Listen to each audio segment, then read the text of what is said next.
Jangan lupa like, komen, dan subscribe channel YouTube TVRI Bengkulu dan nyalakan lonceng notifikasinya.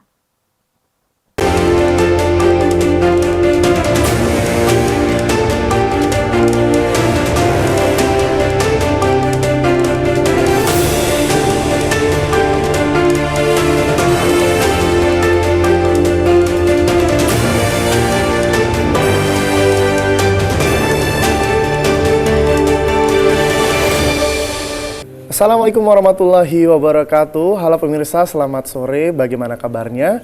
Semoga dalam keadaan sehat dan tetap semangat dalam menjalankan harinya. Senang sekali saya Kul Anasrullah bisa membersamai dalam 60 menit ke depan di acara kesayangan kita yaitu Brendo TVRI Bengkulu. Dan saya mengucapkan selamat tahun baru 2024. Semoga kita mendapatkan semangat baru di tahun ini untuk memulai aktivitas atau target-target kita di tahun ini. Dan tema kita pada sore hari ini yaitu potensi pariwisata di Provinsi Bengkulu. Yang akhir-akhir ini, contohnya mungkin di tahun baru atau di libur Natal dan tahun baru, Bengkulu sangat padat sekali masyarakatnya untuk bisa mengunjungi aspek-aspek pariwisata yang ada, khususnya mungkin di kota Bengkulu yaitu Pantai Panjang juga. Dan kita sapa juga dulu pada sore hari ini yaitu narasumber kita yang pertama yaitu Ibu Lydia Rahmawati SEMM selaku Kabid Pemasaran di SPAR Provinsi Bengkulu. Halo, ini aku manggilnya Ibu atau Mbak nih? Mbak boleh ya? Mbak aja ya, Mbak Lydia aja ya. Terima kasih Mbak Lydia sudah hadir di studio kita. Ingin membagikan, mungkin berdiskusi tentang masalah potensi pariwisata yang ada di Provinsi Bengkulu, khususnya mungkin kalau kita terdekat mungkin di kota Bengkulu itu sendiri. Kayak gitu. Kita sapa juga narasumber yang kedua yang tidak kalah ganteng di sore hari ini yaitu Bapak Fajar Afriansa selaku GM Splash Hotel. Halo Bapak, selamat sore. Selamat sore Pak Anas. Gimana kabarnya nih Pak? Sehat? Baik, sehat alhamdulillah. Sehat ya, tahun baru, semangat baru, sehat baru gitu ya.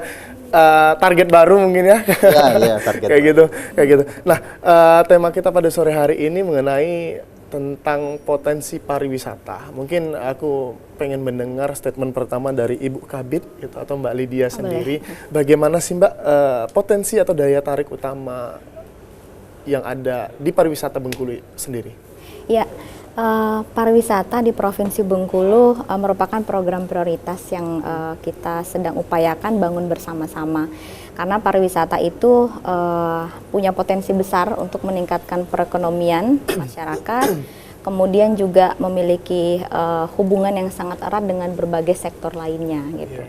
Nah, untuk pengembangan sektor pariwisata sendiri di Provinsi Bengkulu khususnya kita sudah membuat branding Natural Bengkulu di tahun 2019 itu sudah kita launching, di mana ada dua indikator utama yaitu nature and culture. Nah, untuk pengembangan sektor pariwisatanya sendiri kita mengacu dari 3 konsep ya, di mana konsep yang pertama itu berkelanjutan. Jadi kita berharap bahwa sektor pariwisata yang dibangun itu tidak hanya memikirkan apa yang menjadi kebutuhan saat ini, tetapi kita juga harus beradaptasi dengan apapun potensi kebutuhan di masa yang akan datang.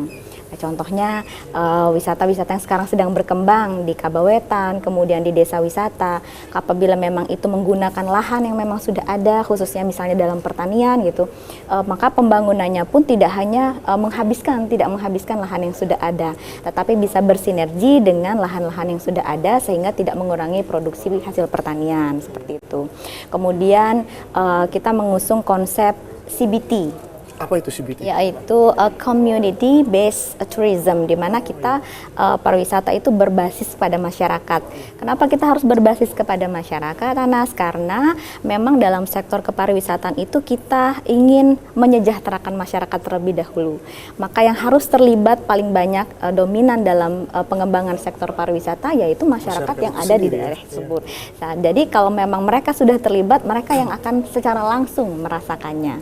Kemudian yang terakhir, konsep dalam pengembangan sektor pariwisata yang kita jalankan adalah 4A atau 4A, di mana unsur-unsur di dalamnya ada attraction atau atraksi, kemudian ada ancillary, kemudian itu untuk masalah kelembagaannya, kemudian amenitasnya, dan yang terakhir adalah yang berkaitan dengan accessibility, yaitu aksesibilitas menuju lokasi-lokasi wisatanya. Artinya memang Dinas Pariwisata Provinsi Bengkulu juga sudah mencanangkan program-program unggulan ya Mbak Lydia? Ya, tentu saja. Untuk melihat bahwa potensi di Bengkulu ini harus dikembangkan bukan hanya di sekarang saja, tapi next step atau next level nanti kita juga harus tetap membaca peta. Ya, benar gitu. Tapi kita mungkin mendengar juga mungkin statement dari pihak yang salah satu yang sangat mungkin berkaitan langsung kepada turis-turis yang mungkin hadir ke Bengkulu, wisatawan yang ada di Bengkulu juga.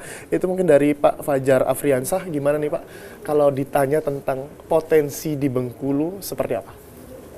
Potensi di Bengkulu sih memiliki potensi, jujurnya adalah memiliki potensi. Akan tetapi yang kita daripada perhotelan lakukan dan juga restoran itu adalah bisa memelihara minat orang untuk berkunjung di Bengkulu, lalu juga bisa mengembangkan pengalaman orang ketika mengunjungi Bengkulu. Selanjutnya adalah bisa mengakomodir kebutuhan kedatangan wisatawan dari luar kota Bengkulu ataupun dari kabupaten-kabupaten di Provinsi Bengkulu. Di Provinsi Bengkulu.